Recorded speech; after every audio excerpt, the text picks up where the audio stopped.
मित्रांनो, रिसेंटली आपल्या chords versus granite व्हिडिओवर बरेच कमेंट्स आले आणि मला DM पण आले की आमच्या कॉर्ड्सवर हळदीचे डाग राहत आहेत, मसाल्याचे डाग राहत आहेत. तर या संदर्भात मी बऱ्याचशा ब्रँड्सची चर्चा केली आणि स्पेक्टा नावाचा जो ब्रँड आहे तो पुढे आला आणि त्यांनी मला यावर सोल्युशन दिलं. तर या सोल्युशनचा एक क्विक डेमो मी तुम्हाला देणार आहे. तर या व्हिडिओसाठी जे आपण कॉर्ड सॅम्पल घेतलेलं आहे ते सुपर व्हाईट सॅम्पल घेतलेलं आहे. तर डेमोसाठी आपण काही हळद मिक्स करून घेतलेली आहे आणि हा आपला सुपर व्हाईट सॅम्पल आहे. तर आपण 15 मिनिटासाठी साधारण ही जी हळद आहे यावर लावून ठेवणार आहोत.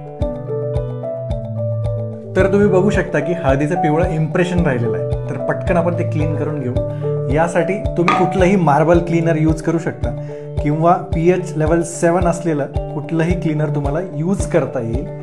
आणि हा डाग आपण पटकन पुसून टाकूया. याची पोरॉसिटी कमी असल्यामुळे व्यवस्थित क्लीन होऊ शकतो. सो कॉर्ड्स क्लीन होऊ शकतो. सो या व्हिडिओसाठी एक टिप देतो. असा कुठलाही डाग पडला तर पॅनिक होऊन कुठलंही कॉन्सन्ट्रेटेड ऍसिड वापरू नका. त्याने तुमचा कॉर्ड्स असो किंवा ग्रॅनाइट असो दोन्हीही खराब होऊ शकतात. तर मित्रांनो, हे सोल्युशन तुम्हाला कसं वाटलं हे मला कमेंटमध्ये नक्की सांगा आणि अशा युजफुल टिप्ससाठी तुम्ही एलिगन्सी इंटिरियर डिझाइनला फॉलो करा.